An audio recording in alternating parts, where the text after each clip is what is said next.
Shin abokina kana da opay wallet kuma kana so ka dinga amfani da opay wallet ba tare da ka buɗe datar ka ba? So in ka kalli wannan bidiyon naka ne zaka kalli yadda zaka amfani da opay wallet ba tare da ka yi amfani da datar ka ba.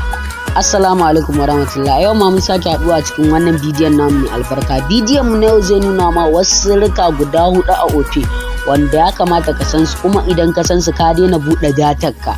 Ko ba data za ka yi amfani da opay, za ka yi transfer na kuɗi, ka sai data, ka sai kati yadda kake so. So da farko dai tana iya kasancewa ka tashi ka ji kwata-kwata baka da data, kuma baka da datar da zaka sai data, ko kuma baka da kati kuma baka da data, kuma kana da kuɗi a opay amma ta za a yi ka sai datan nan kuma ka sai katin da kake so ba tare da ka buɗe datar ka ba. So wannan bidiyon naku ne, don haka ka in cika ku da dogon surutu mu shiga cikin wannan bidiyon.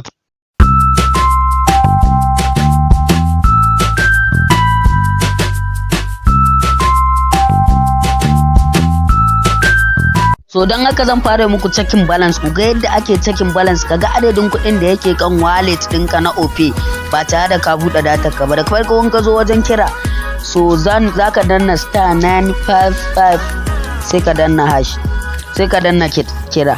So bayan ka danna kira, kai tsaye zaɓuɓɓuka ne za su zo ma kamar haka. Na farko gashi nan kuna gani yadda za ka transfer na kuɗi, da kuma yadda aka sai data da airtime. Na biyu sai na uku yadda za a kai checking balance. To yanzu za mu zaɓi na 4 yadda za ka yi checking balance. So sai mu zaɓi na 4, bayan mun zaɓi na 4 sai mu danna send. So a nan ba wai pin ɗinka guda 4 za ka sa ba, pin ɗin da ka sa karke login da shi guda 6 nan, wanda idan zaka shiga opay kake sa su guda 6 sai ka sa su. Pin ɗinka guda 6 ba guda 4 ba, kai tsaye sai ka jera su a nan. Bayan ka jera su a nan sai ka danna send. So kana danna send zai nuno ma adadin kuɗin da yake ciki. Mu kin ga gashi nan sun nuno mana adadin kuɗin da yake ciki. Gashi nan kuna gani sun nuno 1000 ne da naira 30 da naira 32 da kobo 99. So don haka yadda ake checking balance kenan. So hanya ta biyu kenan, hanya ta biyu ta za a yi mu sai kati ko airtime. Again zai za mu danna wannan lambobin *955. So bayan mun danna su kai tsaye sai mu dan jira. So bayan mun jira kai tsaye fuska ta buɗe mana kamar haka. So bayan ta buɗe mana sai mu danna number 2 airtime and data kenan, za mu sai kati ko data.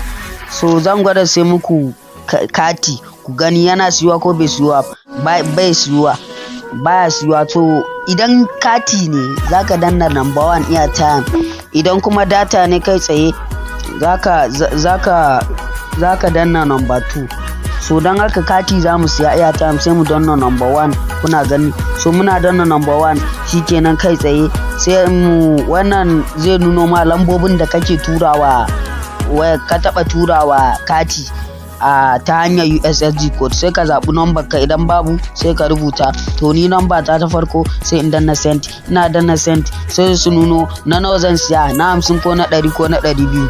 So idan duk bai ma a nan ba, kawai sai ka danna na adadin kuɗin da aka siya. Misali ni na 100 zan siya tun da gwaji ne, sama na 50 zan siya tun da gwaji zan muku. Kai tsaye sai in danna na 1. Ina danna number 1 kai tsaye zai nuno wannan lambar in yi confirm in wannan number ce. So ina cewa confirm ita ce sai in sa pin ɗina na login. Idan na sa pin ɗina guda 6 nan na login sai in danna send.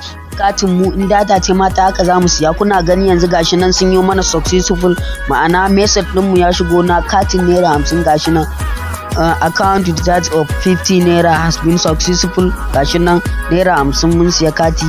So hanya mai sauki kenan. So sai hanya ta biyu kamar yadda na muku alƙawari zan nuna muku hanyar da za ka yi transfer kenan na kuɗi.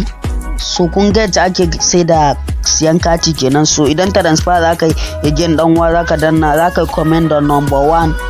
Yes, number 1 kai tsaye kana comment da number 1 sai ka dan jira kamar da kuke gani.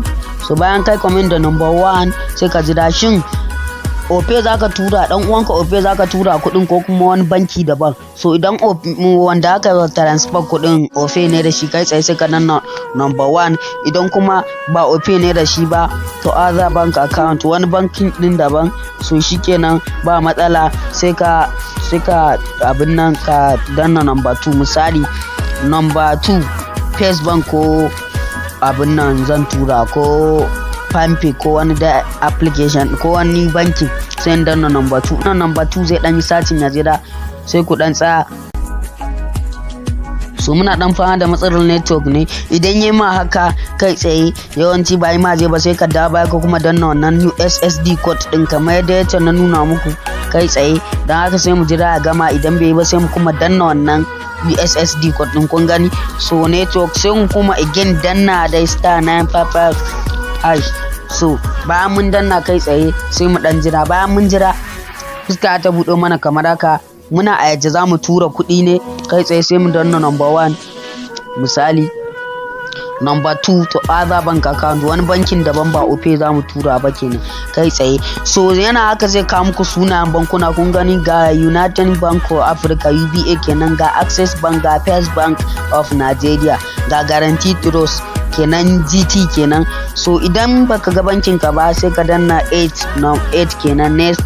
So kana danna 8 next kenan zai kama sauran bankuna ga Pampe, Zenith, Kuda, Wema, gashi nan da bankuna da yawa kai tsaye sai ka zaɓi adadin bankunan nawa zaka tura ma'ana bankin ka. Again idan baka gan shi ba ka kuma selecting the 8 ko kuma a nan ka gani kai tsaye duk ya kawo mana sunayen bankuna FCMB, Matrix, Binance Bank da sauransu.